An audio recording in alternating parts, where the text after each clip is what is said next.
Well, I think it's time to start.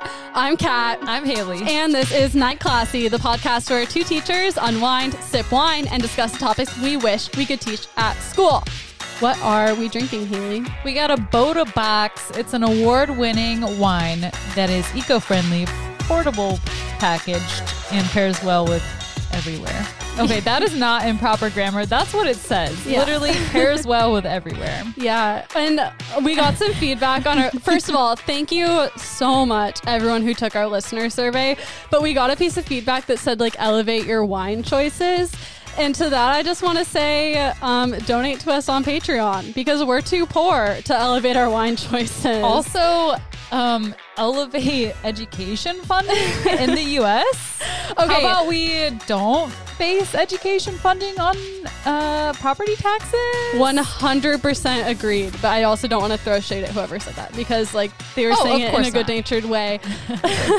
Yes. We don't blame you for education being unfunded on a personal level. Help me. Yeah. Help me, I'm poor. Yeah. Or just stop being poor. That's an option. Oh my Apparently. God, you just blew my mind. Let's just stop being poor. Not that we're poor. We are not poor by any means. We're not rich. No, we don't want to like downplay our privilege. We are very privileged in the grand scheme of things, but also it's a paycheck to paycheck kind of lifestyle, even though I have 3 roommates. That PTP life. Yeah. Anyway, this Boda box is a Pinot Noir from 2019. And it stays fresh. Aged to perfection for a whole 6 months. Stays fresh for 30 days though, and that's a percentage of its life. What is it called when you're like pregnant? It starts with the not conception, but your gestation period. Yes. The gestation period of this wine Science. is 30 days. Oh my gosh. And I'm sorry to bring this back to our listener surveys, but some of you have also given us the really great feedback to drink more. And like, that's great feedback. Love to hear it. But like, also, I don't think our listeners realize how drunk we actually get on this podcast. Y'all don't know. Like, we are like giggling and falling down the stairs into the parking garage after every single recording session. Also, Tommy told me that he can't really tell when I'm drunk. So I think we handle ourselves well. But we know that we've been drinking. Yeah. And I think that we recorded our first episode that has never been released because we just we were too silly and went down too many tangents that it wasn't even usable. And so I think that experience and then the following few episodes that took like 8 hours to edit each were a learning experience to like reel it in. And so, like, we are really drunk. We just, like, are consciously that first episode, ourselves. I may have well just been, like, reading from my subconscious diary. Yeah. Drunkenly. Yeah, you guys were, like, free associating. It was like a slam poetry, but we're wasted, and we talk about every inappropriate thought we've ever had. So, I'm already 2 gigantic glasses of wine in, and I drink throughout the episode. So I'm trying to take your feedback into consideration, but I also don't want this to take 8 hours to edit. Right. It's so funny. It's like we ask our listeners to fill out this survey and they're like, I can't fucking believe they said this. No, we really elevate this. Alec just flipped off the microphone. But no, we truly appreciate your feedback. And like, I almost wish you guys would be harsher with us because I know people that take the survey are probably people that like actually like us and want to help us. So I understand the data is skewed. And so any like piece of criticism, like most people, their criticism has been like, there's nothing to improve, and that is a great boost for our ego, but we do appreciate honesty and are trying to improve. Yeah, feedback is really important because, you know, we may think that like, oh, that was our best episode yet, but really like this is our passion project, but also we do it because we want people to listen, we want people to enjoy it. So feedback, although it can be hard to receive at times, we are at the mature level that we are able to take it in, reflect, and take action upon it. We might get drunk and talk shit to each other, but we won't cry if you have anything mean to say. Not on air. Yeah. Yeah, I guess we can't promise that. Speaking of feedback, someone suggested we make Hose for Science merch. And currently we don't have any merch, but I fucking love that idea. Yeah, I think we should do like the little booty shorts with like glitter letters like across the ass. Yeah.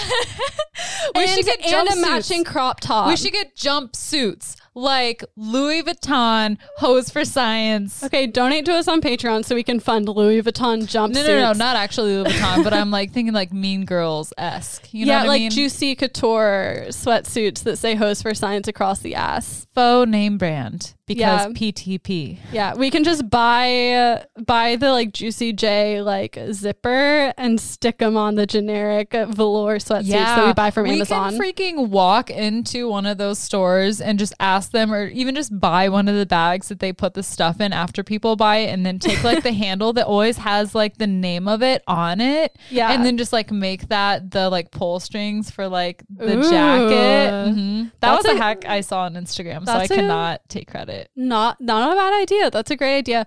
But in all realness, we do want to make Hose for Science merch. I love the glittery booty short idea. Not sure how realistic that'll be, but I want it. And if you are interested in that, like, we obviously are not in the financial space yet with this podcast where we can fund having a big inventory of merch. But if you're interested, message us on Instagram or Twitter, and we will work on making that happen for you. Yeah. Yeah, we would love to. All right. Do you want to breathalyze? Oh, shit. I still have a few more. Okay, you go through that. I'm going to do this real quick, and then I'll hand it to you. So my last episode, as you probably know, had to do with the military videos of UFOs. Yeah. And in the last couple days, there's been a New York Times article that articulates saying that the Pentagon will be releasing new UFO information soon. Oh. Yeah. Dang. So we're right on the money. Yeah, we are so with the times. So we're so relevant. We can read. I want to reiterate. Despite the rumors. Reiterate. We do know how to read. We went through however many years of school. Not sure. 17. But we do know how to read. And speaking of Reed, Mr. Reed, a former Democratic senator in Nevada, stated that he believes that crashes of vehicles from other worlds have occurred, and the materials from these crashes have been being studied for decades.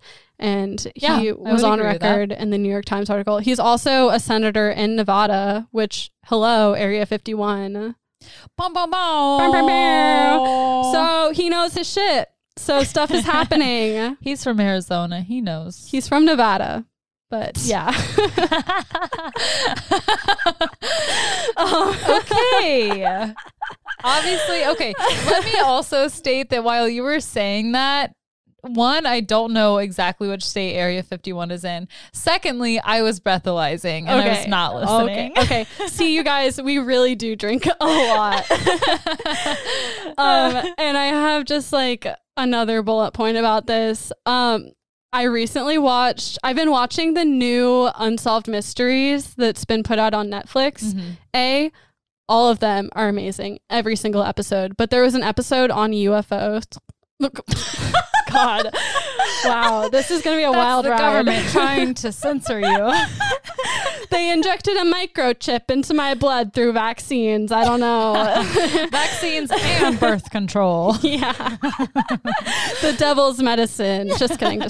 And it was on UFOs, and like it really was incredible. I feel like the people were like really telling the truth. I believed them. And it seriously had me and Alex spooked. Did we tell you how the cats were playing with their toy in the other room? Yeah. And it's like one of those like balls on a track in a circle that they like roll around, and it kind of sounds from far away like someone snoring, like the way the ball rolls around. And Alec and I were so scared after watching that UFO episode that we like were scared there was someone in our house like snoring in the basement, and we were alone in our house that day. That stuff will get you. That reminds me of like a kind of, I don't even know if it's like a folklore story, but like a scary story people told like when we were kids about like a hobo that gets into your house and like you're eating dinner and the dog like licks your hand and like wants a little piece of your dinner, and so you give it to him and then he licks again. Oh no, was it the hobo licking the hand? And then it's the hobo underneath the table. Ew. And that haunted me for so long. That is disgusting. Yeah. Yeah, when I was a kid, the final line was homicidal maniacs lick hands too. Ew. Also, like someone sneaking into your car and just hanging out in the back seat. Oh, that's a real okay. A hobo licking your hand from under the table, that's never going to be real. But someone hiding in your back seat ready to attack you, that is 100% real. And I don't know about you, but my car, when I press unlock, it only, on the first time, it only does the driver's side door. And then second time, it unlocks the rest of the doors. Yeah. That's smart, a security precaution. Engineering. Good on you, Chevrolet. Good brains. Good brains. Nailed it. Yeah. I don't have a ton. Do you have anything else before I get into like housekeeping kind of stuff? No, let's go for it. Okay. By the time this comes out, we will have already done our Instagram live show. We're right now planning to do an Instagram live show on Tuesday. We're recording this on Friday. And I'm sure if all goes well, we'll work out the kinks and there will be more in the future. So stay tuned for that. Follow our Instagram if you want to see it. At Night Classy. At Night Classy, yes, on Instagram. And I have a few new patrons to shout out on Patreon. Oh, yeah. Oh, yeah. Oh, yeah.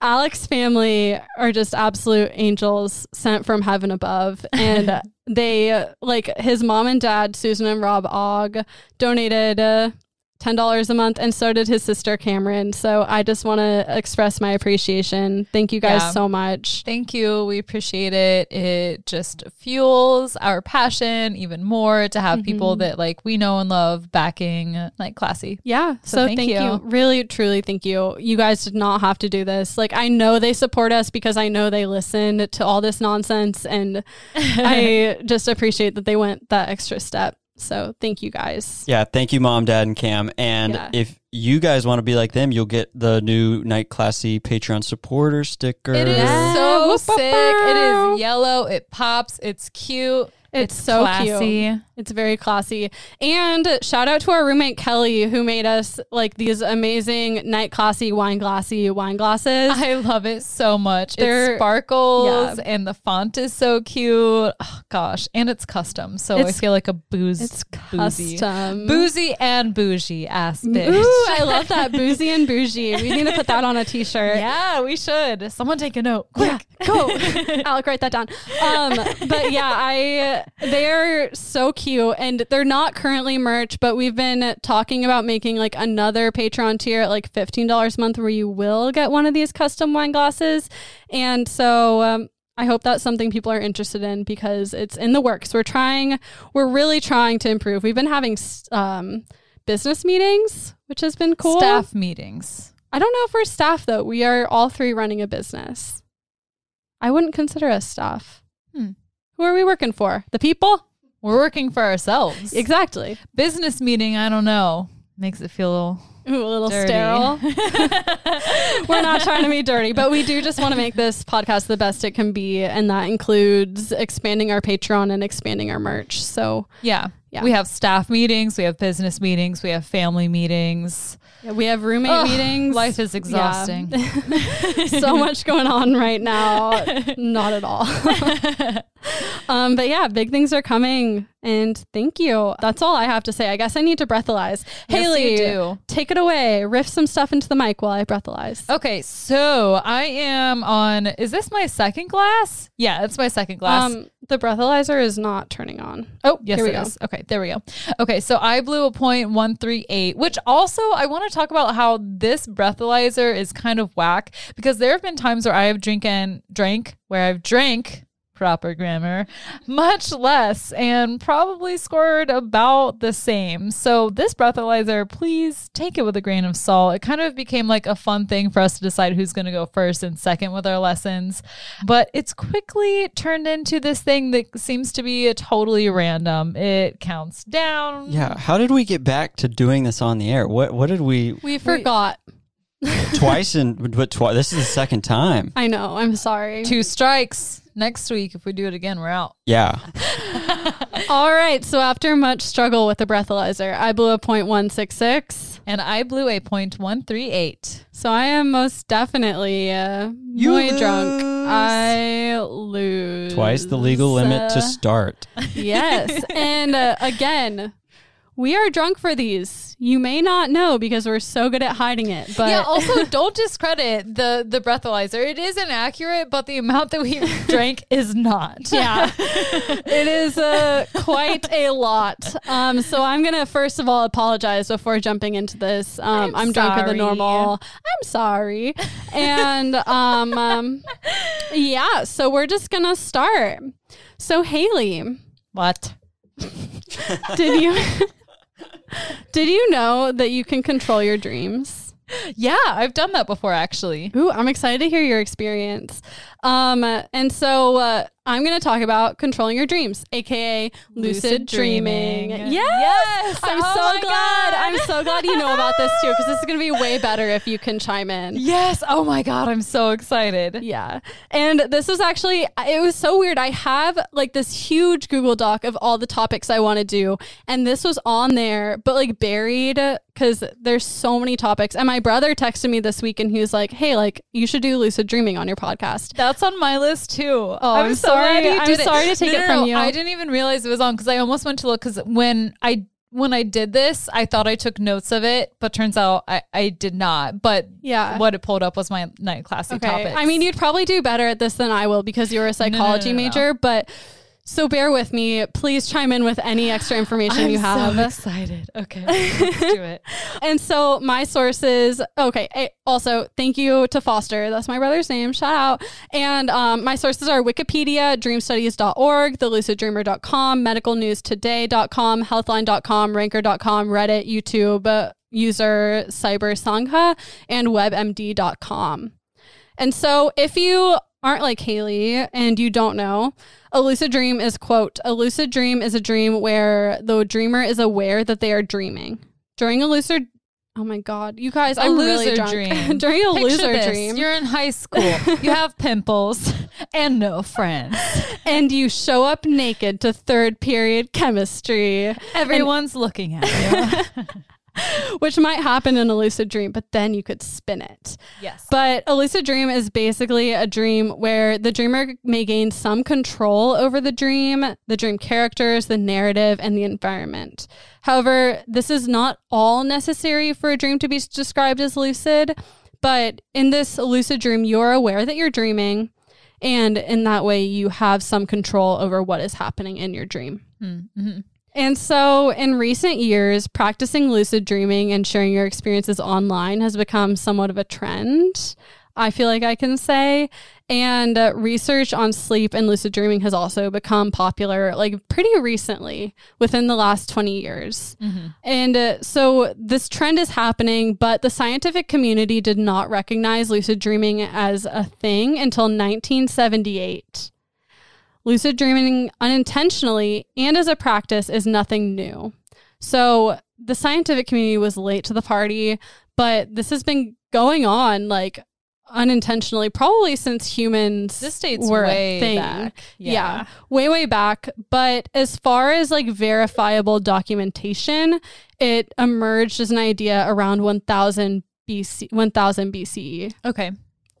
And that was by the Upanishads, which is a Hindu group in modern day India. Mm-hmm. And for the Upanishads, various stages of consciousness in sleep were understood as forms of meditation. So the idea was that if you are someone that's like experiencing something like in a spiritual nature from meditation, lucid dreaming is like a way to do this and a way to like connect with your soul. And the Upanishads called this state of consciousness and lucid dreaming prajna. I practiced this word before, but I don't know. Prajna. And which is, quote, described to be a lucid dreaming state where a person is simultaneously aware of both their internally created dream world and their physically sleeping body and its relationship with the external world. Gosh, that's so crazy. Have you ever tried it? I've been trying all week to do it intentionally and it hasn't happened, but I've had lucid dreams like by accident. Yeah. Okay.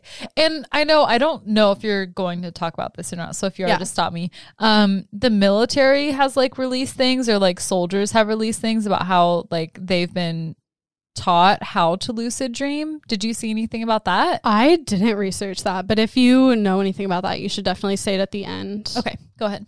And so there's various stages of prajna, and the deepest state is described as a dreamless yet conscious deep sleep. So like basically what you would expect. Mm-hmm. And for those who practice it, the deepest state of prajna was like the goal. And as Hindu and later Buddhist yogis sought out to attain this state of prajna, they developed this practice of yoga nidra, which is often referred to as dream yoga in Western cultures in English. Ooh, cool. Yeah, really cool. I just really loved the term dream yoga. And so I went down the rabbit hole just a little bit. As it goes. As it goes. And so in dream yoga, it is believed that your conscious thoughts affect your dreams, and your dreams, therefore, affect the course of your life. So I would agree with that. In personal experiences, like I don't ever think that dreams don't mean nothing. Mm-hmm. Sometimes, well, that's not true. Sometimes I do. And I'm like, oh, that means nothing. Yeah. But I don't know where your mind goes when you're asleep. That to me means something. Yeah, exactly. And so those who practice dream yoga are on the same page as you. So they point out that we spend about a third of our lives sleeping. That's an average about 25 years.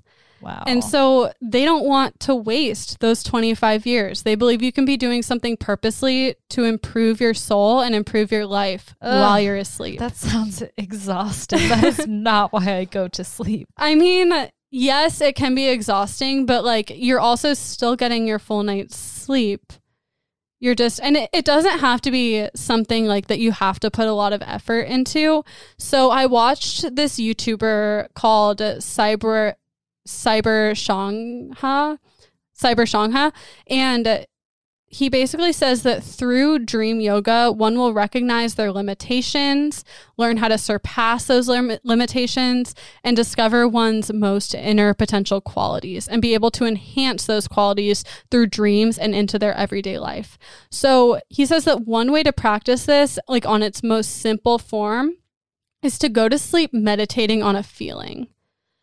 For example, love. Mm-hmm. And so you fall asleep meditating on love, or for me, a lot of times I go to sleep meditating on everything I'm grateful for. Like I'll list everything in my life that's good, and just fall asleep, because the list really never ends. Right. You can make it go on as long as you want, and just meditating on positivity and something good or love. And then in those 8 hours of sleeping, you'll be meditating on love or whatever positive thing you choose to think about. That's and so then, warm and cushy. Yeah. And then you'll carry that into your waking life.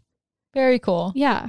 I feel like right now is a good time to like intercept what I know about what soldiers have been taught about lucid dreaming, because you said one way is to go to sleep focusing on a certain feeling or thought. This may have been on Reddit or something. I can't remember because it was my freshman year of college, but basically the whole goal was to picture time on the clock. Let's say you choose 2:21 and you picture what that looks like, analog or digital. Anyway, you picture what it looks like on the clock, and that's all you think about as you go to sleep. That's all you focus on. And then you'll know once you're asleep and that pops up in your dream. And then that's what kind of pulls you into like the consciousness of your dream. Yeah. And then that's when you're like, oh, okay, so like I'm in this now. And then that's where you're aware that you're dreaming. Yeah. And so like I did that in college and it worked one time, but it's like the same idea, focusing on one thing as you fall asleep. And then you dream about it, and ideally you'll be conscious in your dream. Yeah. And we'll get into strategies on how to do this later. Okay. But basically dream yoga, whether you're doing it as like your intention is dream yoga, or you're doing it as something like you did where you're meditating on something and then you fall asleep thinking about it, that's still widely practiced today. And that originated in India, like we said. And lucid dreaming has a long history in the West. Not quite as long, but it's been a thing. So lucid dreams were first clearly described by Aristotle in 350 BCE in his treatise on dreams. And Aristotle writes, quote, "When one is asleep, there is something in consciousness which tells us that what presents itself is a dream. So just kind of in writing, it recognizes that in your dream, you can know that you're dreaming. Yeah. Like, how do you know? You know, like things are just crazy but dreams aren't always crazy. Right. And sometimes you have a crazy dream, but you still don't know you're dreaming. But something inside of us sometimes lets us know we're dreaming. That. Yeah. And lucid dreaming may have even played an integral part in the history of Islam. For example, Muhammad's Layat al-Miraj is an account of a nighttime vision that provided him with spiritual initiation. And furthermore, the 12th century Spanish Sufi Arabi. I'm so sorry. I'm butchering all this. I'm drunk, you guys. I swear I practiced this before. For real, we drink wine and discuss the topics. The wine is not a ruse. He suggested that controlling thought in dreams is an essential ability for aspiring mystics. So there's like Sufism, which I didn't research this for this, but like in my limited understanding of history in the Arabic culture, there's Sufi Muslims who like they have like a lot of mystic traditions. And so please correct me if I'm wrong, but the lucid dreaming is like a big part of this is what he's saying. Okay. But so there's this huge history sprawling back in the before Common Era. But unfortunately, with the rise of Imperial Rome and Judeo-Christian culture, a suspicion of dreams started to creep in. And especially in the Middle Ages, many in the Christian West came to believe that some dreams were caused by demons. And that became a widespread thing. Oh my God. That is... I mean, I can't say that it's not true, but it seems ridiculous. Yeah. There was so much fear mongering in those days. And then like knee-jerk reaction against paganism and like how you're supposed to be, and like nightmares, I'm sure like were part of that belief. Like, I mean, it's a great way to explain. Yeah, it's a way to explain. But because of this, much of the West's interest in dreaming and lucid dreaming was suppressed. And from the research I did, it came mostly from a Western perspective. So I'm sure there's still a lot of cultures in Southeast Asia, and like all different places that like still have a strong tradition of interpreting dreams and lucid dreaming. But from a Western perspective, the interest in dreaming kind of died for a while. It's interesting how it dies and then comes back up and starts to get recognized again by the scientific society. Totally. And like even still today, lucid dreaming is often associated with Satanism and witchcraft and just like spiritualism type values. It's which true. Is I'm awesome. A witch. Yeah. Which I think is really interesting. But when I went, so this is just a side note, when I went on the lucid dreaming subreddit to try to gather some stories, there were so many posts that were like, keep your like spiritualism out of this. Like, this is like, we're just trying to share our experiences, understanding like the psychology, and not saying that this was like some transcendental like experience into a past life or something like that. And not to say that either of those perspectives are wrong, because I'm kind of on the fence, but it's just funny to see the way that like these beliefs that came out of this like oppression of dreaming and associate like still kind of are ingrained in our society today. Yeah, you would think that it would be acceptable, at least for people who are interested in lucid dreaming enough to go on the subreddit and talk about it. Yeah. That all types, like whatever origin that you come from, to want to dream in a lucid state. Yeah. That it's accepted, or that it's like a controversy. Totally. That's kind of crazy. Yeah, it's crazy. And like, of course, there's the very like objective scientific quote unquote belief that like this dream is just your subconscious doing whatever, and then there's some people that believe it's a spiritual experience, and like I don't really understand why there has to be such a big dichotomy, like, but Reddit feels very strongly about a lot of things. So yeah. But as far as renewed interest, the Enlightenment period, especially by philosophers, kind of brought a new interest into this, like with analyzing dreams and especially with lucid dreaming. And today, for about the last 20 years, possibly a little more, lucid dreaming has been studied pretty heavily. in like sleep science and psychology, especially by, and I only saw this from one source, so I'm take it with a grain of salt, but Dr. Stephen LeBerge came on the scene and kind of like is quoted as the pioneer of lucid dreaming research. And he has worked a lot on discovering the therapeutic benefits of lucid dreaming. And some research suggests that it can be useful at treating conditions like PTSD, recurring nightmares, and anxiety. Yeah, I would agree with that. Like in my own personal experience, I think my dreams have talked to me and like told me what I needed. Like, for example, I had a dream there. I was like in the house that I grew up in, and there was someone that like had really hurt me in life. And I was like in my childhood bedroom, and they were on the other side, and I just like shut the door on them like very calmly. But it was just like my brain telling me like, you just need to close this relationship. It doesn't need to be violent or aggressive, but this is what you need. Yeah. Whether you believe that's a spiritual experience or just your subconscious talking to you, it's still valuable. And also, like, whether or not that was a lucid dream, a big part of lucid dreaming, like training yourself to lucid dream, is to just like acknowledge your dreams, write them down, try to remember them. And if you weren't consciously trying to remember that dream, you probably wouldn't remember it, and it wouldn't have been as valuable to you. Yeah, like how fleeting are dreams when you wake up and you're like, whoa, that dream was crazy. And then you go to tell someone about it later, and like half of the details have dissolved or more. They're just gone. And so, like I said, lucid dreaming has earned a place for itself in sleep psychology and scientific study.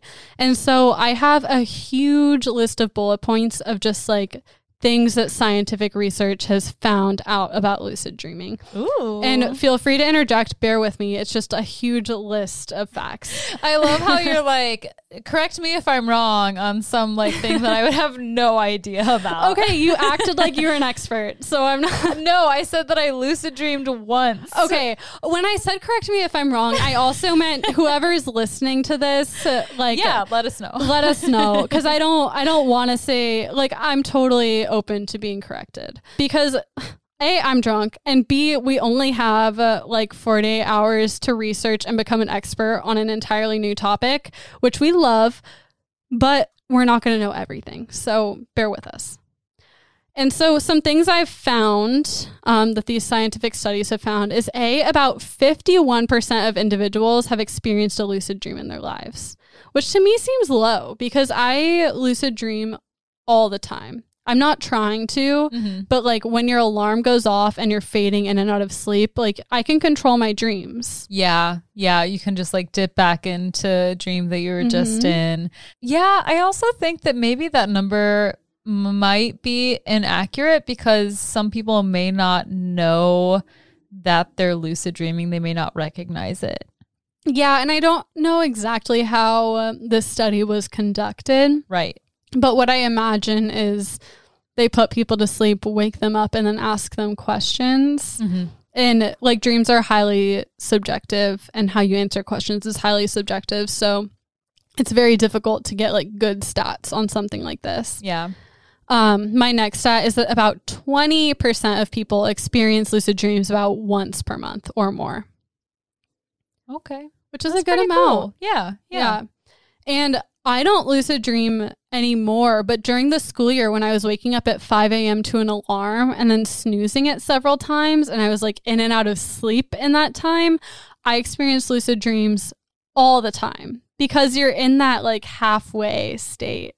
Yeah. Is that to do with your like REM cycles? Yeah, it does. And we'll get into that a little bit. People are more likely to experience lucid dreams in childhood, starting from 3 to 4 years old.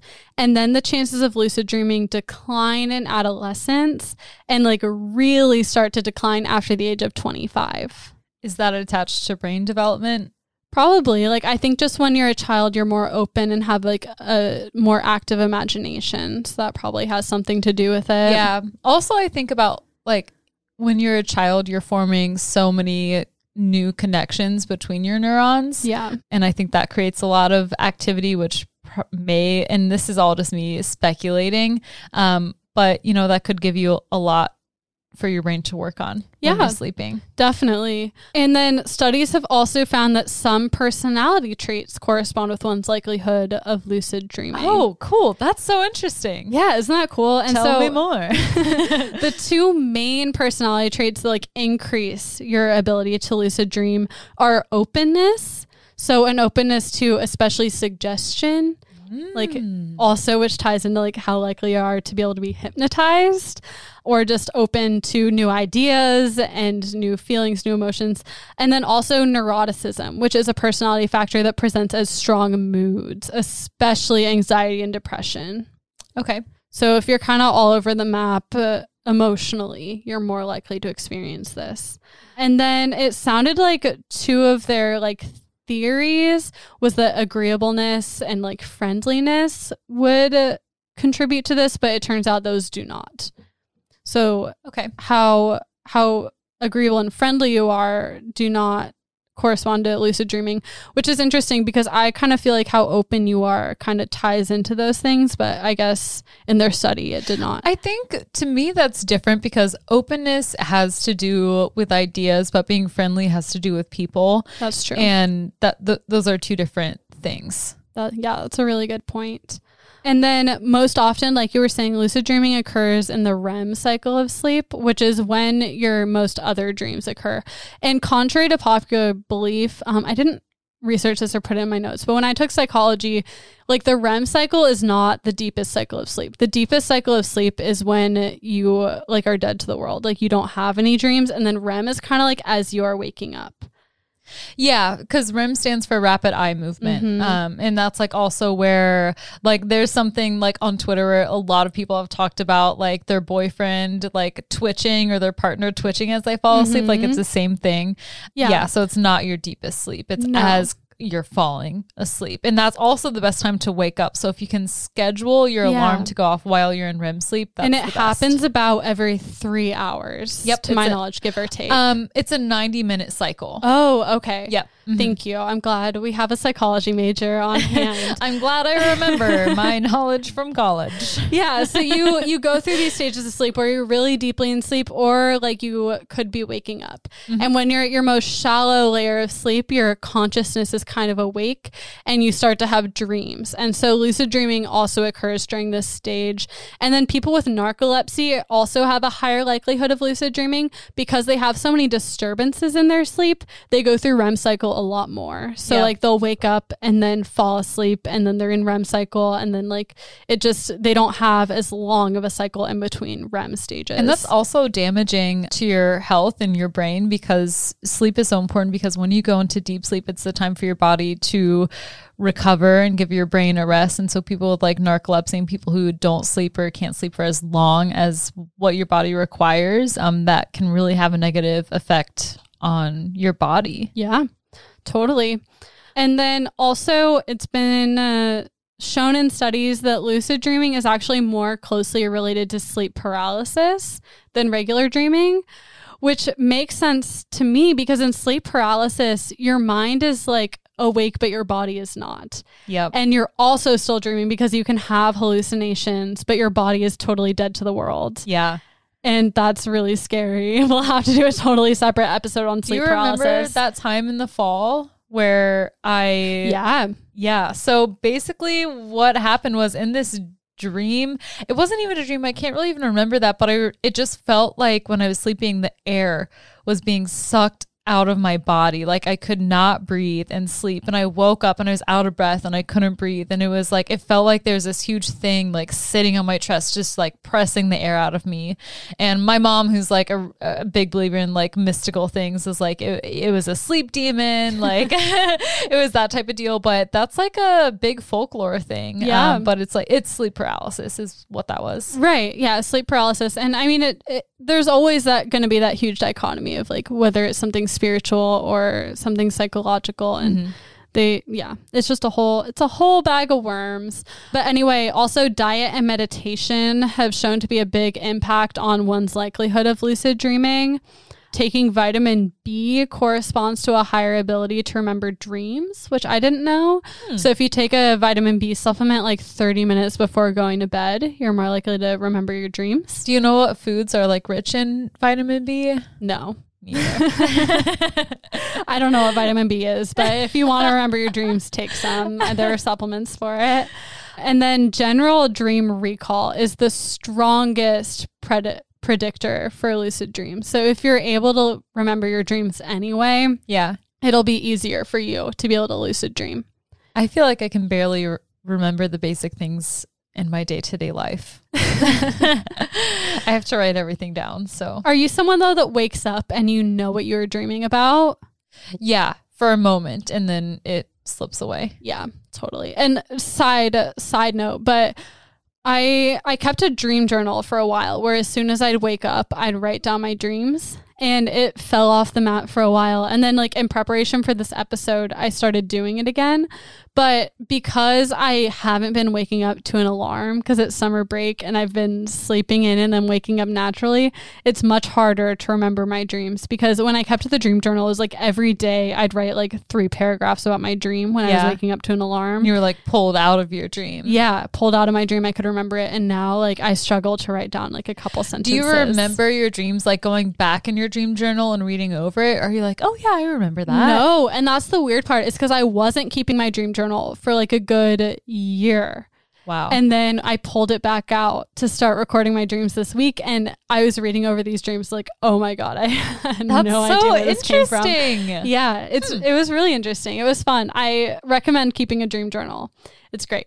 But also like going back to the meditation thing, a 2015 study found that people who have practiced meditation for a long time tend to have more lucid dreams, which makes sense, you know? Yeah, meditation is really, to me, the ability to control your thoughts, what you acknowledge, what flows in and out, and just recognizing where your mind goes. That makes sense. Yeah, you're more in tune with your inner self.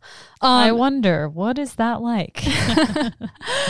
I fall on and off the train of meditation. I don't.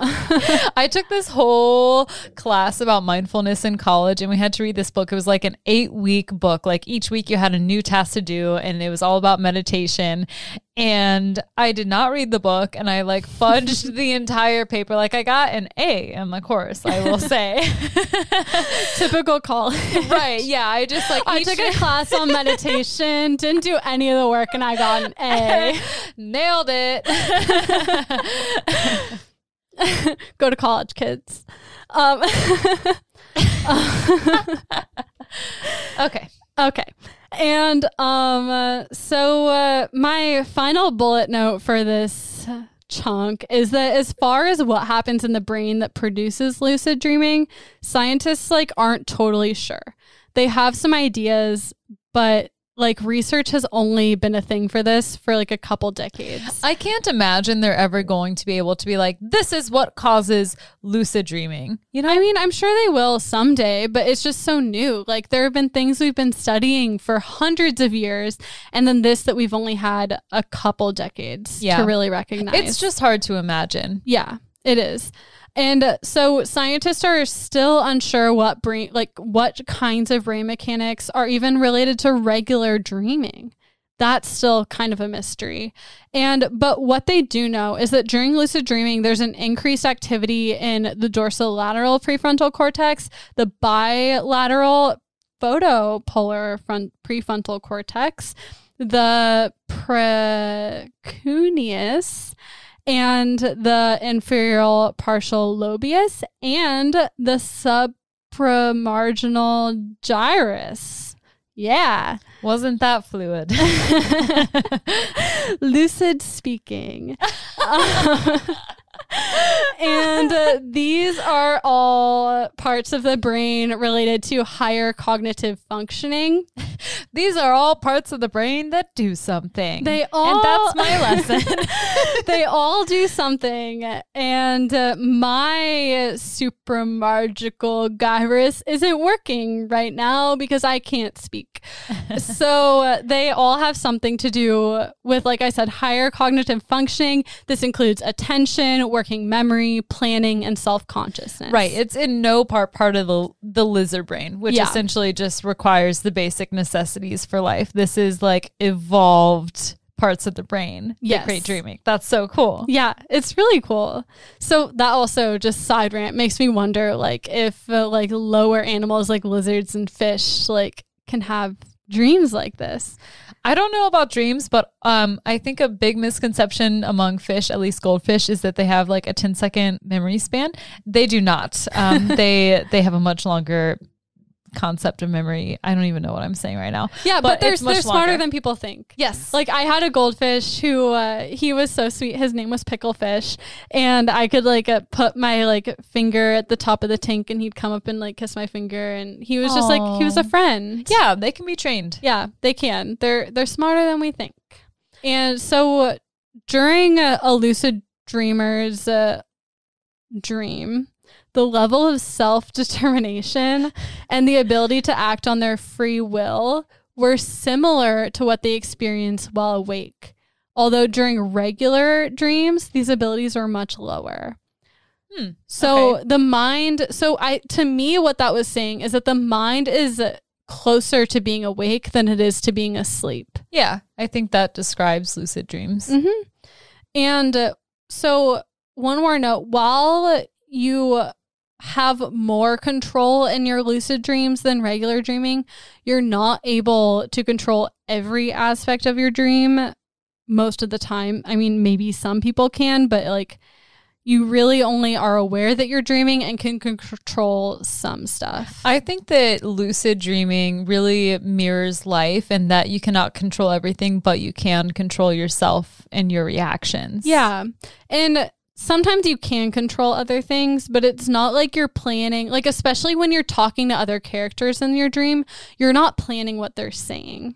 Yeah. You're controlling, a lot of times you can control the surroundings. You can be like, okay, I want to be on a beach and I want my house to look like this and I want to be flying. But then there are still some things you can't control. Like if you talk to someone, like a character in their, like your dream, you can be like, what do you think about this? And you, like a very common experience is you can't control what's coming out of their mouth. You're playing Sims, basically. It's a lot like Sims or Animal Crossing. And so I know I've said this like 5 times, but my final statistic as far as scientific research goes is that 7% of lucid dreams are nightmares. Really? Yeah. Huh. And that's kind of scary. It seems kind of high, especially for a dream you're controlling. But also, like, if you have chronic nightmares, for some psychologists, they'll teach you how to lucid dream so that you can at least be like aware that what the nightmare you're living is not real. It's not real. Yeah. And also, I feel like with lucid dreaming, you don't really get to pick what world you're put in. Yeah, a lot of the time. Okay. Mm-hmm. And we'll get into that a little bit in the experiences section. And so if this interests you, lucid dreaming is pretty great. And learning to control aspects of your dreams can be a great way of exploring activities you would never get to do in real life. And they're a great way to practice wish fulfillment, like flying, or in my experience, a lot of my lucid dreams have to do with hanging out with celebrities and them being my friends. Okay, who are your top 2? The Jonas Brothers and Taylor Swift are in my dreams. The Jonas Brothers. Mm-hmm. Interesting. And I think that's because I was so obsessed with them as an adolescent, like in my peak lucid dreaming stage. In your brain. But it's ingrained. Like I'll have these dreams a lot, like as my alarm goes off and I'm in and out of sleep, and I'll like dream that like the Jonas Brothers are my best friends and I'm like going on tour with them and we're having the best time. Alec is fuming. Alec kind of looks like a Jonas Brother, so he shouldn't be that mad. And then as far as like the benefits go, studies have shown that lucid dreaming can also lead to less anxiety. The sense of control you feel during a lucid dream may stay with you, and therefore you might feel more empowered in your waking life. You can also gain better motor skills, improved problem solving, and more creativity. And lucid dreaming is possible for most people, and it's definitely possible to learn how to lucid dream. This episode is sponsored by Lucid Dreaming. Go to luciddreaming.com for 15% off your first dream. Yeah. Promo code Night classy. Goodbye.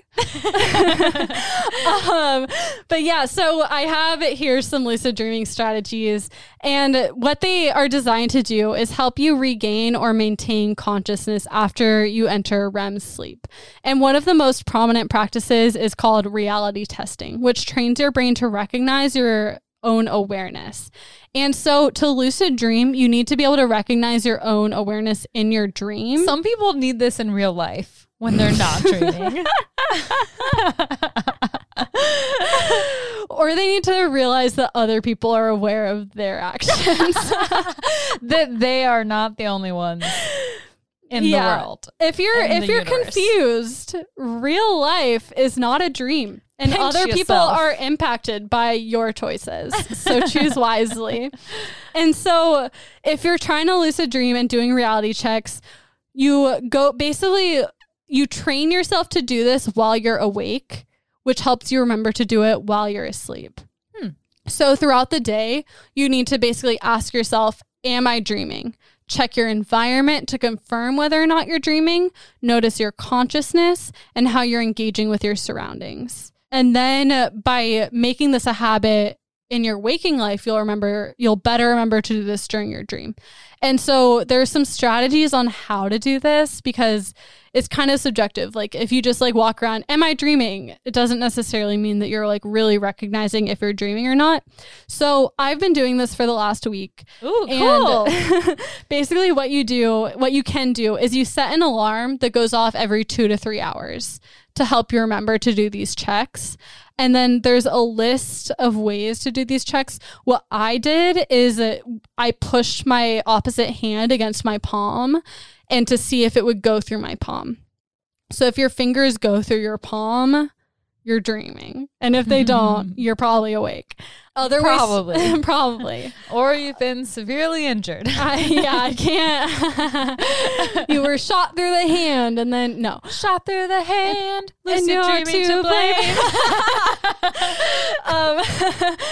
And so there are other ways to do this. Also, you can check your reflection in a mirror to see if it looks normal, which to me, that's a really scary way of doing this. Because what if it didn't look normal? I would be dreaming all the time. You're like, oh God, I forgot to put on makeup today. Yeah. Where are my eyebrows? Oh wait, I'm not dreaming. Okay, I just forgot to put on makeup. So that's one way to do it. You can also, like I mentioned testing it solidness of objects against your hands, but you can also do this on a table or on a wall. What if you chose to like test it by like pushing up against things instead of just with your hand? You're just like awkwardly like rubbing against people. Yeah, you're like in the mall in Victoria's Secret and you're like, my alarm. You just start. And if they like punch you in the face, then you're not dreaming. It's real. Another way to do this is to look at your hands and see if they look normal. You can count your fingers because a lot of people like they've tried to do this in their dreams and they only have like 4 fingers or they have a lobster claw for a hand. Ooh, so weird. Yeah, so hands are a way to do this.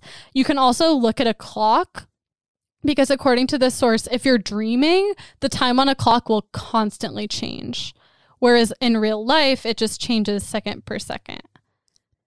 Weird. Yeah, also weird? like time as a social construct. Right. What does it mean that it's always changing? Yeah. And like, how do you notice that it's changing? Or do you just accept that it's this time in that moment? And then like, what is time in dreams? Yeah, it seems subjective, but I think what they're trying to say is that like the second hand should be always moving if you're awake. But like if the hour or the minute hand are moving rapidly, then you're probably in a dream. Yeah. And then also you can pinch your nose and see if you're still able to breathe with your mouth closed. And if you can still breathe, then you're in a dream. And so again, like if you make this a habit in waking life, you're more likely to remember to do it in a dream. And once you do this in a dream, you can recognize you're awake and then bam, you start lucid dreaming. So what happened when you did it? Nothing. Can I ask a question? Yeah. Wouldn't the ability to be like, oh, let me put my hand through my fingers through my hand, isn't the ability to do that, aren't you already in control if you can do that? What do you mean? like in my dreams, I'm never in control enough to be like, let me look at a clock on the wall. Let me put my hand. It's a habit. Yeah. It's a habit. So that's why they're saying that for a while, like this doesn't happen overnight. But if you're training yourself to lucid dream, if you're doing this every day, every 2 hours, your mind will form a habit and then you're more likely to do it in a dream. That doesn't guarantee you're going to do it in the dream. That just means you're like more likely to try to do it in your dream. So you're just dreaming and you do it. Yeah.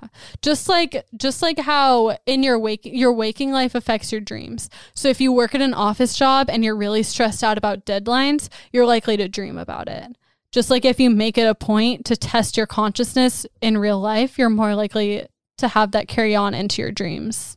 Okay. It's not a perfect science. It doesn't guarantee that you're going to have a lucid dream. This is just the way to like raise your chances. I thought it was like, put your finger to your hand and then boom, you'll be lucid dreaming. It's like, well, I couldn't even do that. No, this isn't any kind of guarantee. If you're also wondering that, it's not a guarantee. This is just a way to like train your mind so that you're more likely to have this happen to you. And so another strategy that helps you lucid dream is called wake back to bed, which basically involves going straight into REM sleep while you're still conscious.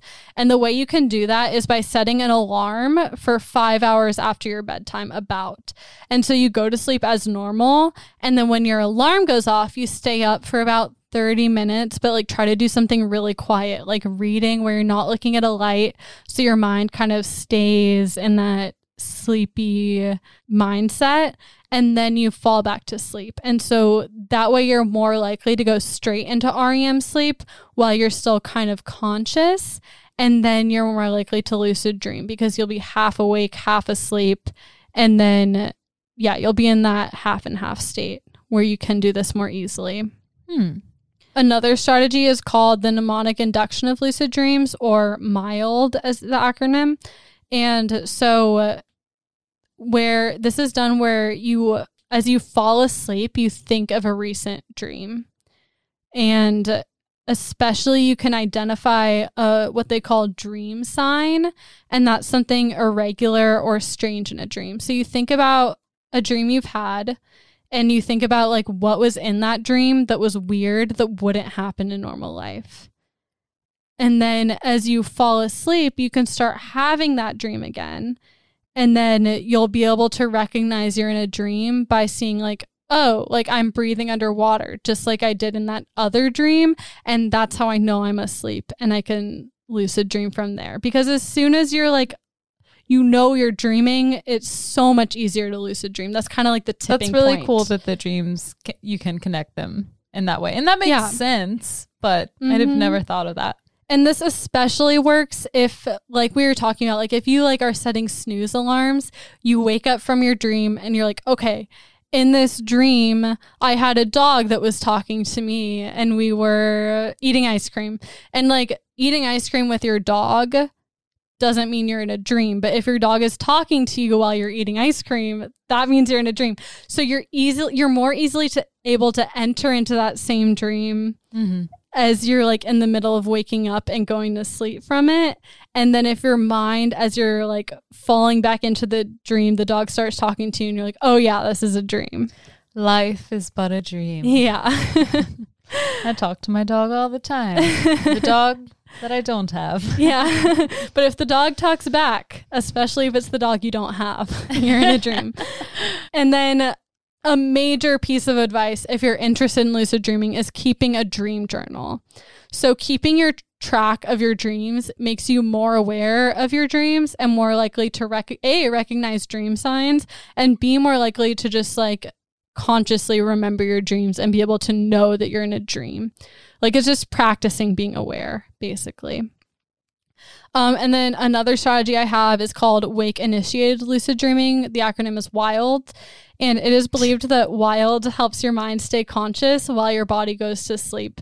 And this is like a really hard way of lucid dreaming. They recommend you try the other ways first. Okay. And then once you get good at those, you can try WILD. Because what WILD is you lay perfectly still on your back. And you just lay there until you experience a hypnagogic hallucination. And that's basically a hallucination that you get like right before you're about to fall asleep.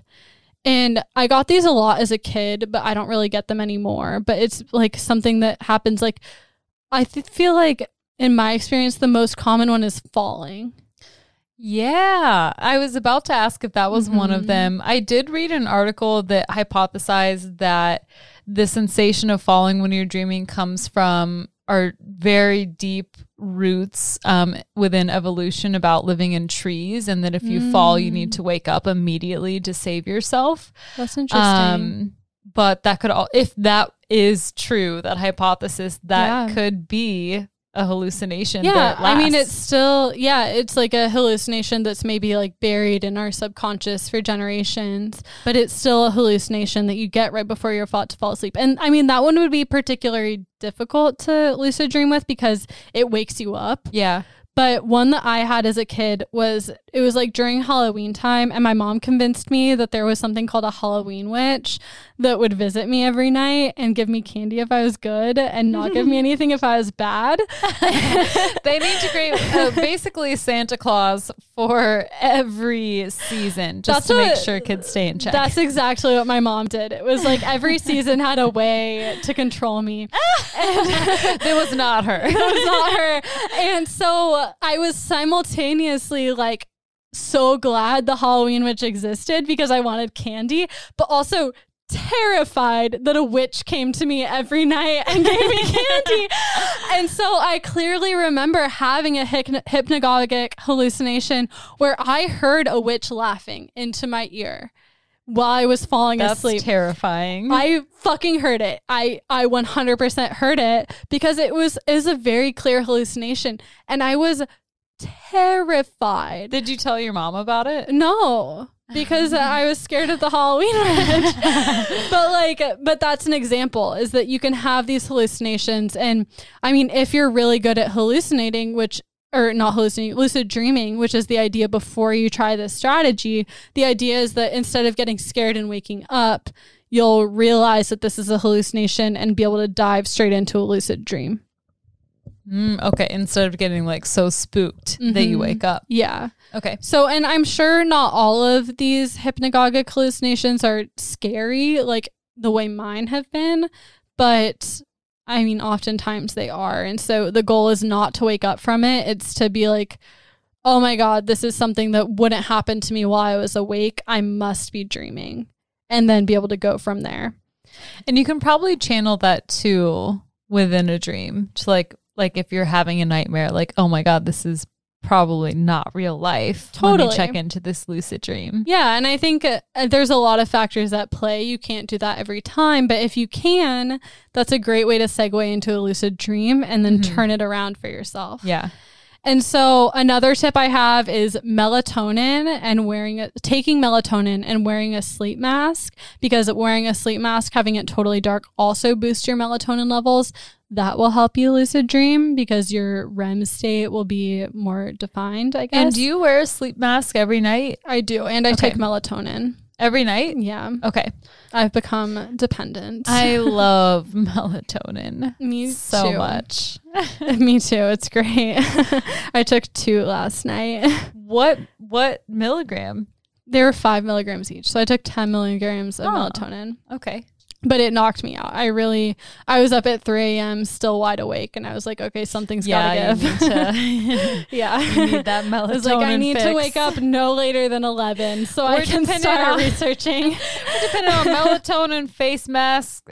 At night. Face mask at night and coffee in the morning. And then one more piece of advice I have is from Reddit user Hey Chillbro. And they said, here's the trick for lucid dreaming. They had like a paragraph of here's the trick from your favorite frat boy. Yeah, exactly. They like wrote this huge paragraph about how they lucid dream all the time. And I cut that shit out because no one cares. And so what they said is to set an alarm before your 3rd or 4th REM cycle. And this generally occurs around 3:30 to 5:30 a.m. if you fall asleep before 11 and 12 p.m. And they recommended setting a quiet alarm that like you like barely wake up for. Yeah, it should not pull you out of sleep. Yeah, which makes sense to me because when my alarm is really loud, I'm awake. But like if it's really quiet, you like almost don't know if you're awake or asleep. And then once you wake up, you turn the alarm off. and then you stay conscious but move as little of your body as you can. And this is kind of like the wild method. So you kind of trick your body into going to sleep by staying really still while your mind is still in the awake mode. And eventually you'll start to dream and hallucinate, but you'll hopefully be so awake that you can say like, hey, wait, that's a dream. And then they said, then it's time to fly, drive a race car, smooch a model, do whatever you want. And there you go. And so... Okay, I thought there was going to be more. You're like looking at me like for a reaction. No. Hayley, you too can smooch a model if you want to. Any model? Any model. I choose Tommy. Cute. Another piece of advice I found on Reddit is that instead of using an alarm, you can record your own voice saying something like, hey, wake up, this is a dream. And that's kind of creepy, that disgusts me for some reason. I mean, you're going to extreme measures if you're willing to do this, but they said it worked. I have an alarm clock that instead of like a sound, it provides like gradual light, and that's been a great way to wake up. Yeah. It doesn't pull me out of sleep like it probably should for when I have to get up and go to my job, but it would probably be good for lucid dreaming. It probably would be, as long as it goes back dark as soon as it lights up, you know? I could turn it off physically, but it wouldn't go off by itself. Yeah. Yeah. And that's probably a good way to do it. As long as you're able to go back to like semi-consciousness as soon as you shut it off. Okay. And then another popular piece of advice is that once you gain consciousness in the dream, is you need to find a way to ground yourself so you don't lose it.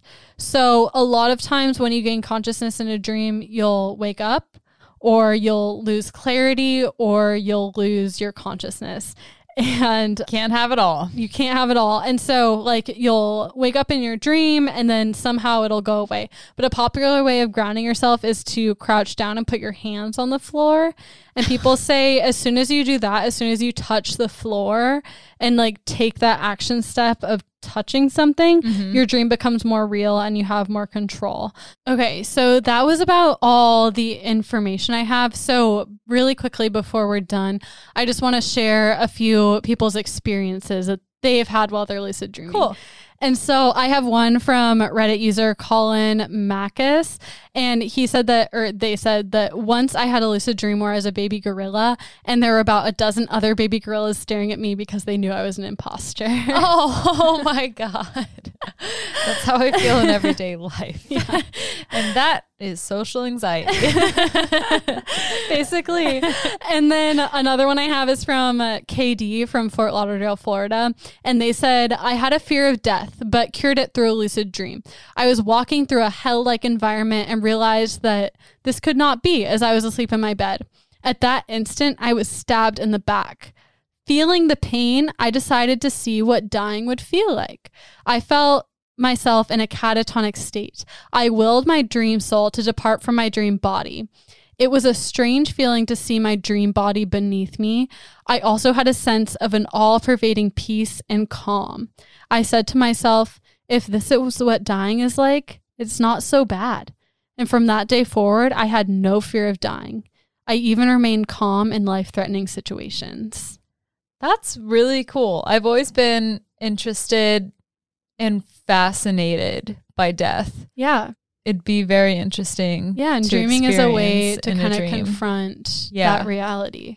Another one I have is from RV from Aiken, South Carolina.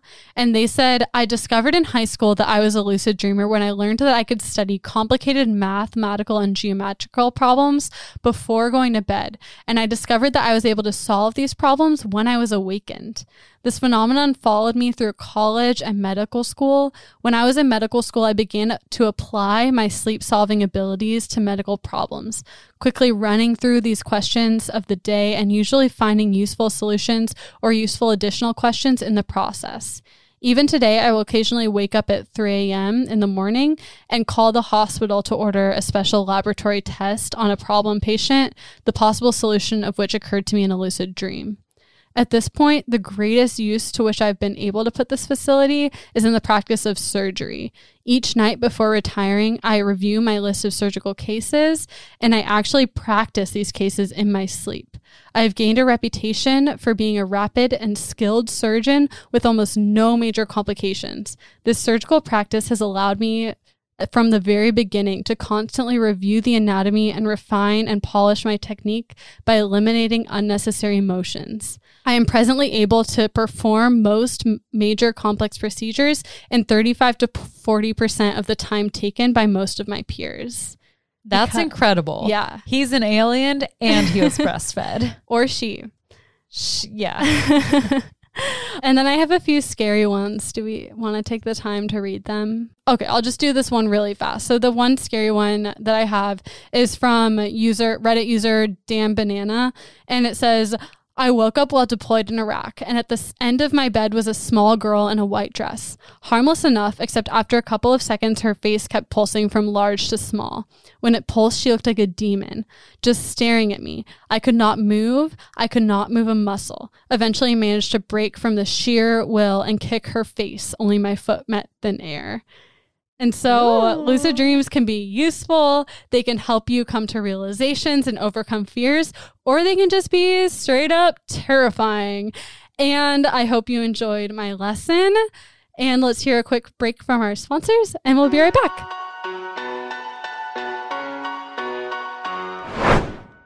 So we have a new sponsor, Build Bar. Build Bar is a high-protein marine collagen bar that's created by two female fitness instructors juggling corporate jobs. Just like us.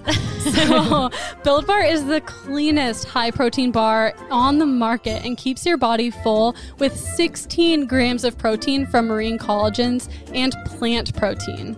Around your mid-20s, our bodies tend to stop producing collagen naturally.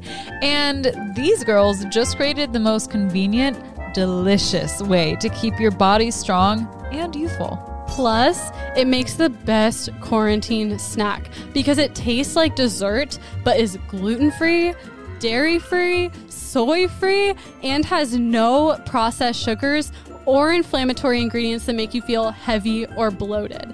And the best part about Build Bar, it makes your hair and nails grow and keeps your skin clear. And I'm trying to come out of quarantine looking cute. Honestly, what more could a girl want? At the beginning of quarantine, I was going to work out every single day, every single week, but that's not necessarily what happened. But with Build-A-Bar, it covers all the bases. So you can get 10% off your first order with the code NIGHTCLASSY, all caps. And this will keep your body strong, your skin glowing, and your sweet tooth satisfied with Build-Bar. And that is BYLD bar. And so, I mean, like us, you can look like a snack and have one too at buildbar.com, promo code NIGHTCLASSY. So, as you all know, our favorite vegan gel shot is ethyl ambrosia. And this Boda box has been great. The wine has been phenomenal, but my mind just can't get away from going home and pulling out the ethyl ambrosia box. It's so good. And we don't even have to get our hands dirty because of the push-up cup. It's so cool. I've never seen that on another Jello shot. It feels like a party every time we pull it out. It's like a special event. It's so special. And we want you guys to be part of the party too. So use our promo code NIGHTCLASSY at ethylambrosia.com for 15% off your order. Get it. Check it out now. Check out the colors. Check out the flavors. It's vegan. It is so cute.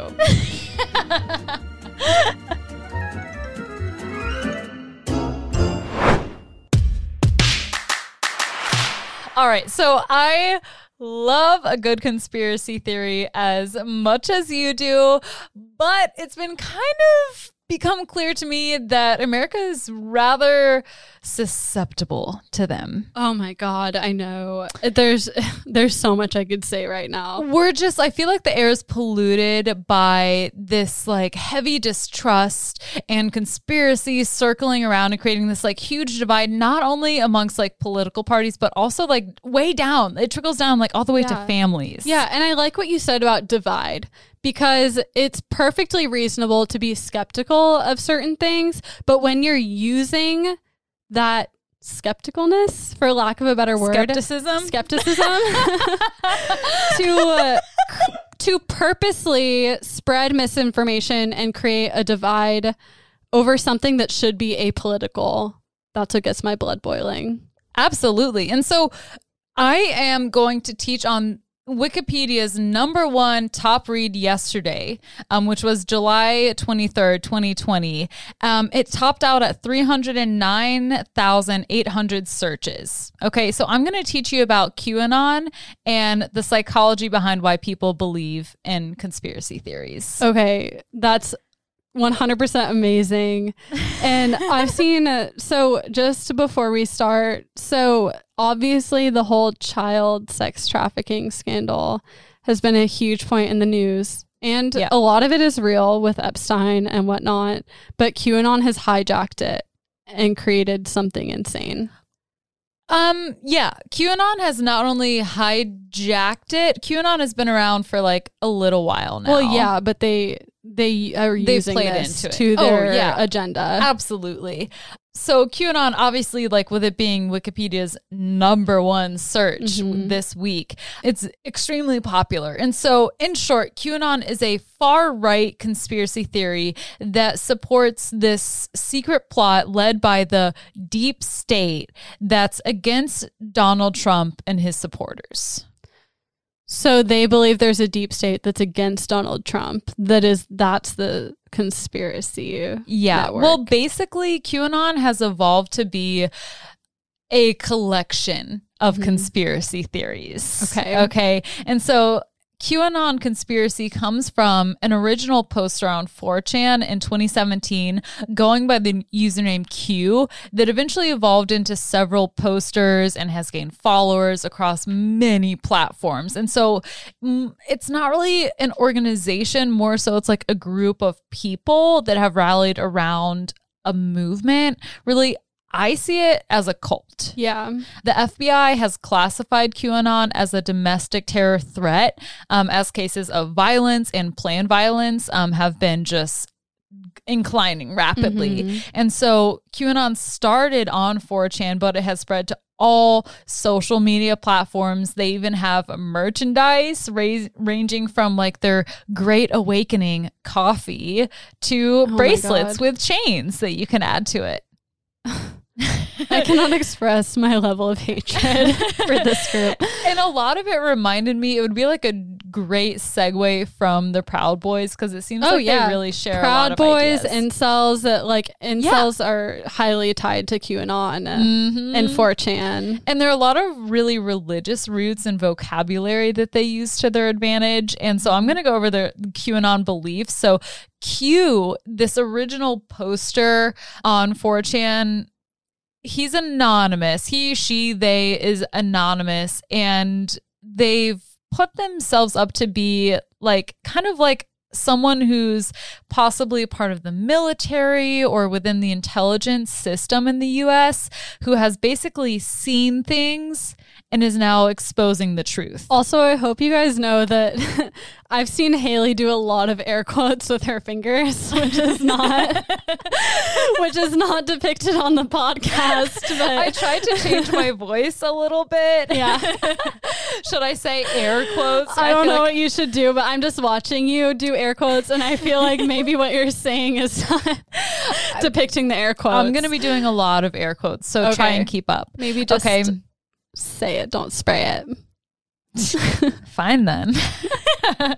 Okay, so here are some QAnon beliefs. So the first thing these followers believe is that corrupt world leaders, they worship Satan and they're torturing children across the globe. And the deep state, air quotes, is leading this ring of abuse, and they have complete control over everything, including these world leaders. Now, the deep state, this is not a conspiracy. This is a real thing. It refers to parts of the government that don't have elected officials, such as the CIA and the FBI. Mm-hmm. Now, Trump refers to the deep state as, you know, he refers to it a lot, but in a really critical, incorrect way. He's shrouded in like this distrust of the government and believes that the air quotes deep state is against him. Yeah. And so QAnon followers believe that Donald Trump is working very hard to put an end to this child abuse sex ring. Yeah, because that's what he cares about. That's what he cares about. A proven pedophile cares about putting an end to this. That is the pillar in his campaign. Yes. And so QAnon believers think that the end of times of this deep state are coming, and we will all see the truth one day.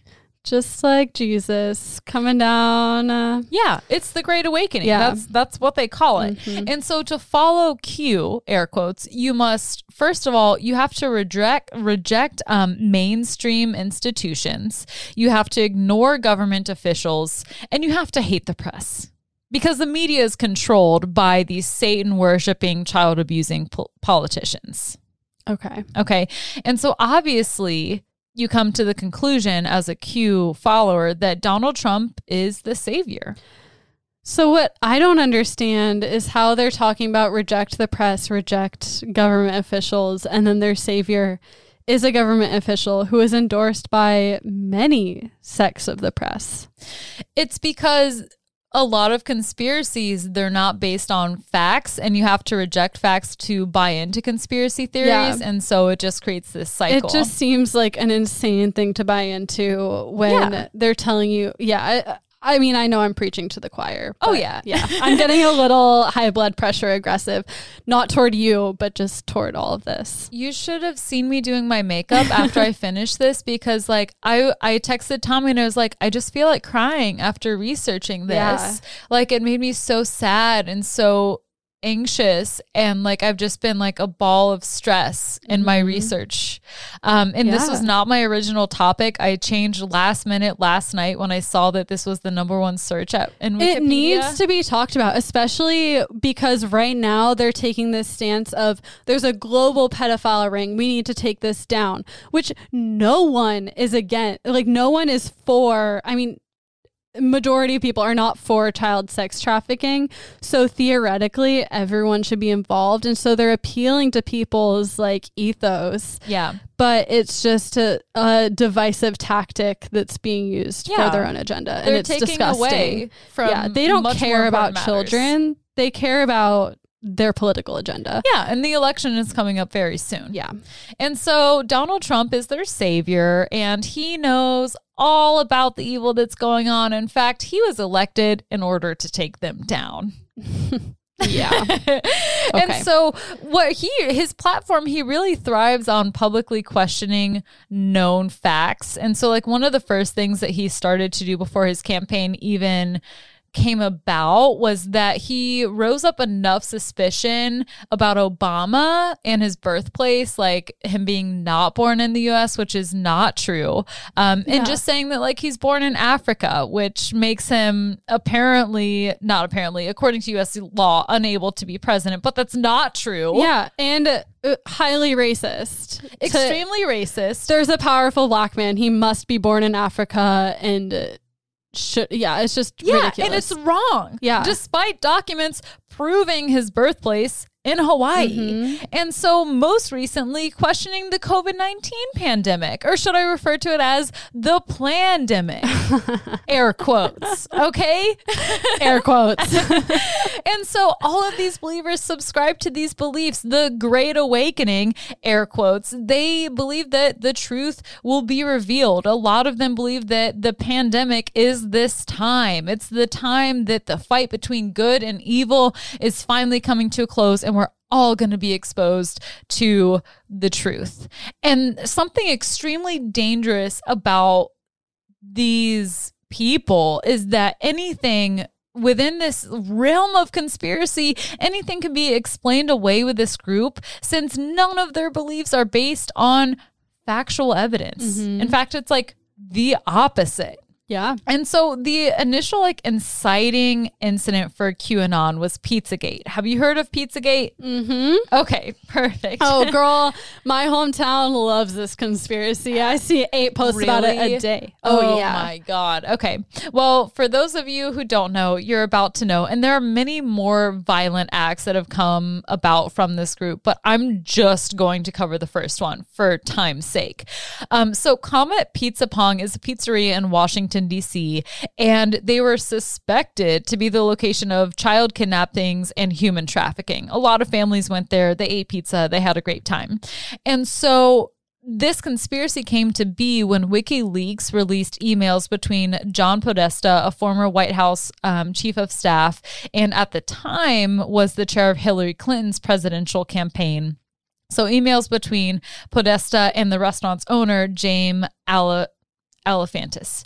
Okay, so these emails were about fundraising events, but they quickly got twisted, turned upside down when very popular pro-Trump people like Mike Cernovich and Alex Jones, they started to popularize and talk about this theory in which platforms such as 4chan, and they eventually spread it to Twitter and YouTube. So they claim that these emails were proof of child abuse, and there were keywords within these emails such as pizza and pasta, air quotes, referring to girls and boys. And so it was believed that children were being held in the basement, but the place doesn't even have a fucking basement. And so on Sunday, December 4th, 2016, a man named Edgar Madison Welch drove 360 miles from his home in Salisbury, North Carolina, to this pizzeria, Comet Ping Pong in Washington, D.C., with the intent to reveal this child this child sex trafficking ring that was supposedly taking place.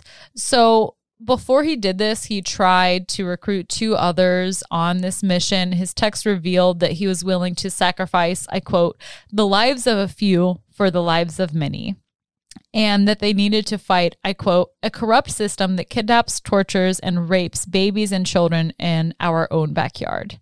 And so he brought with him 3 loaded guns, a 9mm AR-15 rifle, a Colt revolver, and a shotgun.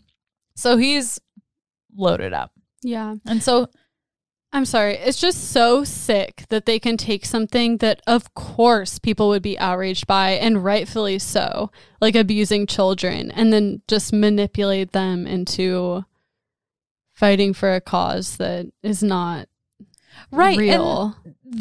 And I also think, like, wouldn't the police have had some inkling about this? I mean, I don't necessarily know if I'd like point to the police as knowing stuff.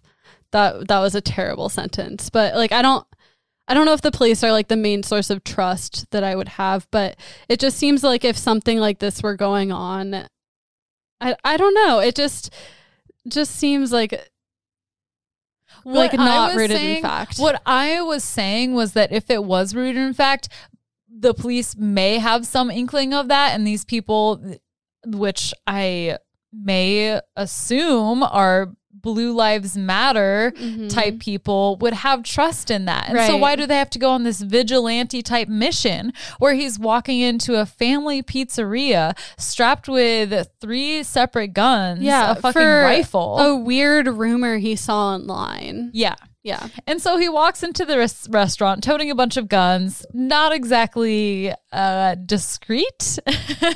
And so, customers and workers are fleeing the scene, and he's just in there. He's trying to open up a locked door with a butter knife. He's unsuccessful. Can you believe that? Yeah. And so he blasted open with several rounds from his rifle. And would you know, he did not discover the sex trafficking ring. He discovered the walk-in freezer. It was a computer office. Okay. Yeah. It was just a small office. Yeah. So basically nothing. So he put his weapons down, surrendered to the police who were already on the scene by that point, and he ended up being sentenced to 4 years in prison. And he told the New York Times, I quote, "The intel on this wasn't 100%. What a great way of saying that. I kind of like I had a lot. My respect and disrespect for this man kind of fluctuated throughout this whole story. Like, if you truly believe that children are being brutally taken advantage of, which is way too weak of a statement, of what he thought was going on, to go in and try to save them. Great. Those are good honorable. intentions. If you really thought that, and he was a normal guy, but plenty of people came to his defense when it came to the courts. Yeah, it's okay, if you really believed that, I guess that's the steps that a good person would take. But why would you believe that? And then what evidence do you have? Actual evidence. Pizza and pasta. Oh my God. Girls and boys. We got a storm the wall. Yeah. Okay. Also, I'm sorry. We don't mean to make fun of any of the serious issues that are in the undertow of this, but come on. Yeah, the intel on this wasn't 100%. No shit. Yeah. There's no wonder the two closest people you seeked out to have your back on this didn't join you. Have some awareness. Right. And so supporters of this PizzaGate theory, like Alex Jones and Alphanatis, they apologized with feet in their mouths. And so PizzaGate was a complete bust, but it did not in any way stop its believers from seeking out what they believed to be true. No, it's still I'm sorry. I purposely don't unfriend the crazy ass people on Facebook that repost this stuff because I want to know what's going on. Yeah, I need to know what's coming from the other side. I want to know what we're up against. Yeah, exactly. It's not that I want to weigh all options because I think it's completely insane and deranged. Yeah. But it's good, I feel for me to just know what people are saying, which is insanity. We have a certain openness. Yeah. Not openness. I'm not open to their beliefs, but I just want to know. Yeah. Yeah. And so you can screenshot their crazy bullshit and send it in your group chat from high school. Oh, that's what I do. Right. Yeah, completely. So this, QAnon has spread all over. From 4chan, there are a ton of Reddit pages. There was one I saw that was just I don't agree with everything Hillary Clinton has done, but I was really appalled to see what they were talking about with her. There are a lot of people fantasizing about ways to assassinate Hillary Clinton, and it was just disturbing to read. I just felt so uneasy in this research. And there's also it's very misogynistic and gross. Because whatever, we're not going to go down that rabbit hole, but go ahead. Yeah. And so there's also a page called QAnon Casualties on Reddit.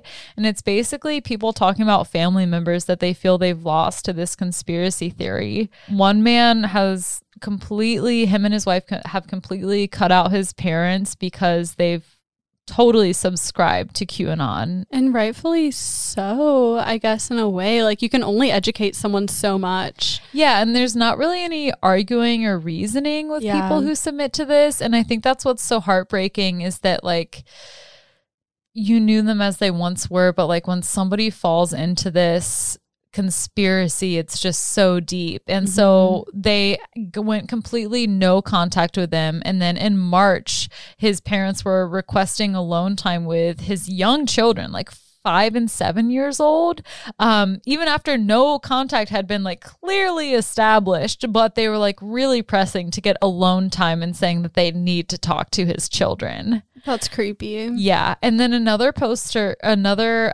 user posted a short note, and they stated that they were posting from a mental hospital, saying that they believed that they had been taken by QAnon and that they were asking for someone to help them and to walk them through this experience. It was a cry for help. Yeah. It's just hard with Reddit to take that seriously. Yeah, there are a lot of trolls on Reddit, but if that is true, that's really sad. Yeah, there's a lot to see on QAnon pages.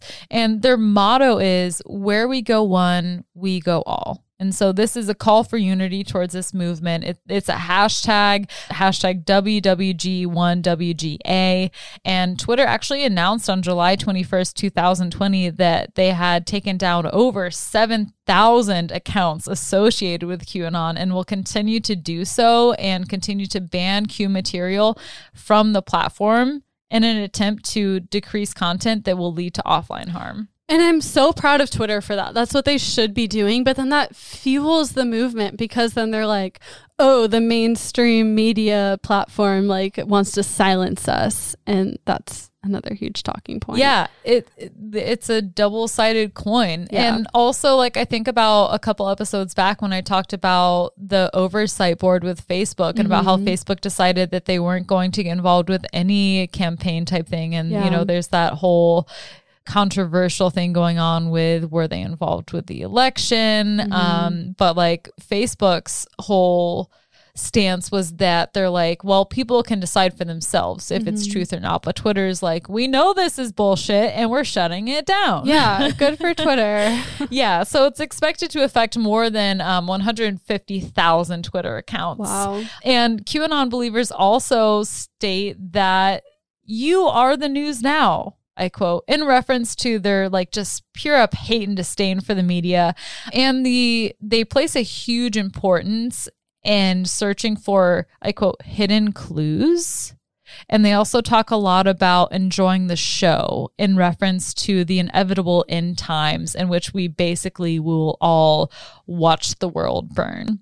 Okay. So they have a lot of little sayings, and it kind of reminds me of like, I definitely think it's a cult, because there have been a lot of people who have been like brought in by other family members.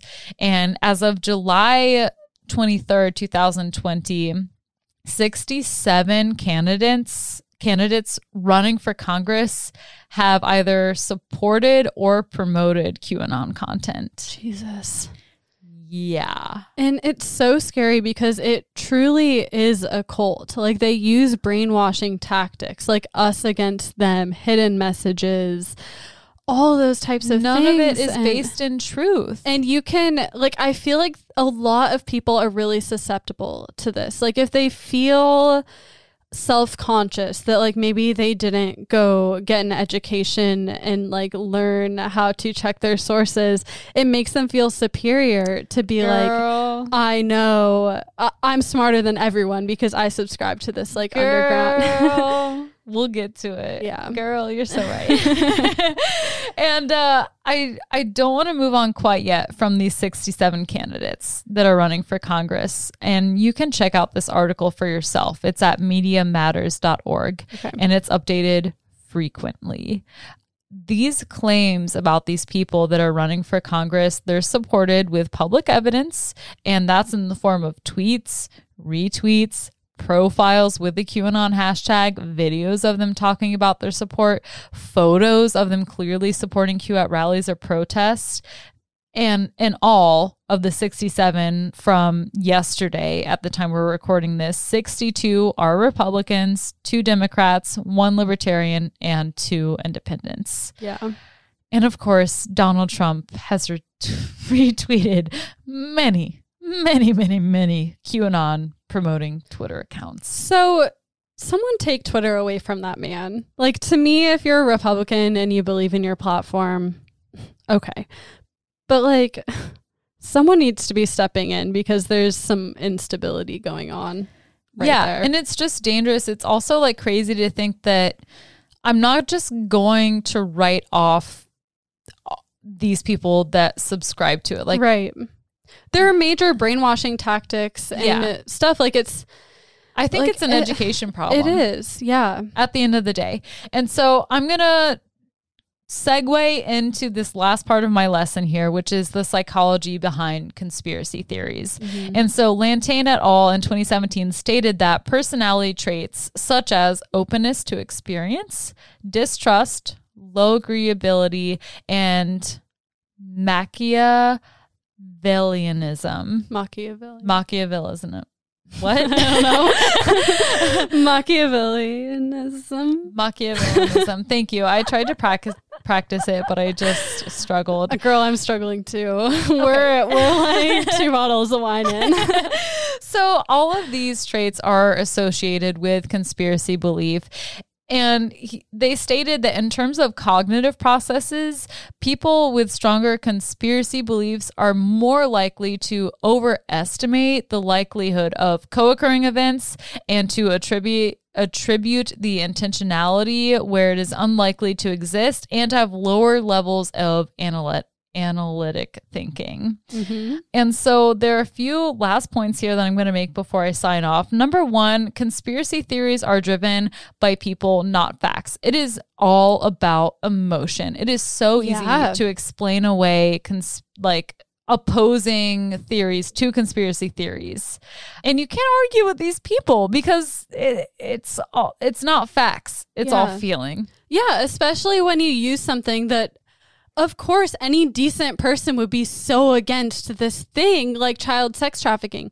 In no world is that acceptable. And it's perfectly good to have an emotional response against that. But when you tie in all this crazy nonsense, hidden clues and hints within messages, that's a bit much. Right. And if you are it's hard because I can see where people get sucked into this because it's something horrible that they're using to pull people in.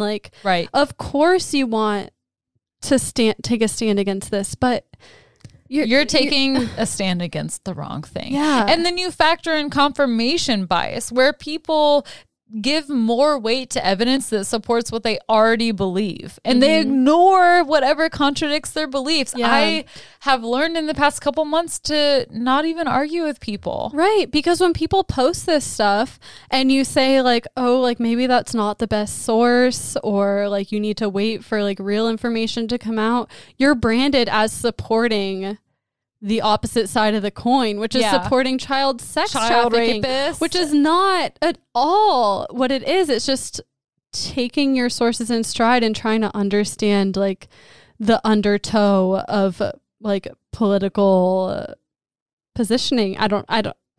I'm sorry, I could have put that better, but you know what I'm trying to say. Yeah, I know what you're trying to say. And it's like a big wave that people can be swept up into.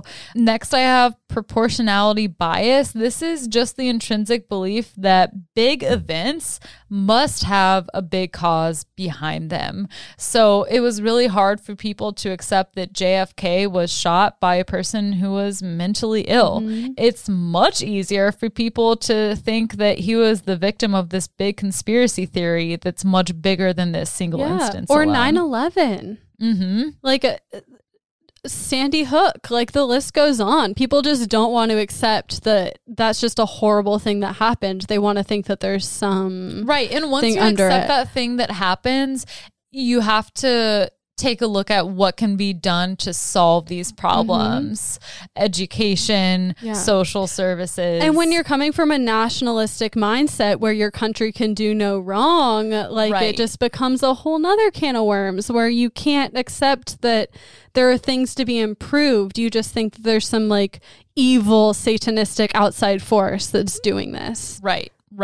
Yeah, I saw something the other day that clearly described the difference between being a nationalist and being patriotic. Yeah. And I was like, oh God, nationalism, you support your country no matter what. Mm-hmm. Patriotism, you support your country and what you're proud for, but are still working. Right. You understand there's room for improvement. Yeah. Yeah. So don't go in blind. There's also projection. And so I quote, people who endorse conspiracy theories may be more likely to engage in conspiratorial behaviors themselves, such as spreading rumors or tending to be suspicious of others' motives. And if you would engage in such behavior, it may seem natural that other people would as well, making conspiracies more plausible and widespread. And so it's really a combination of things that come together. And not only that, like when you're a person in power and you're spreading this and you're popular, it's hard for some people not to buy into that. Yeah. And so that's my lesson on QAnon. These are really just like normal-ish people that have fallen into this terrible conspiracy theory state of mind. Yeah, and it's just scary to see that the tactics that these groups use to brainwash like well-intentioned people. And I'm not saying that all people that are part of this subgroup are well-intentioned, but that's how they suck people in, and it's terrifying. And I'm so glad you addressed this. Thank you. All right, you ready? All right, yeah. 3, 2, 1. Class dismissed. That was great.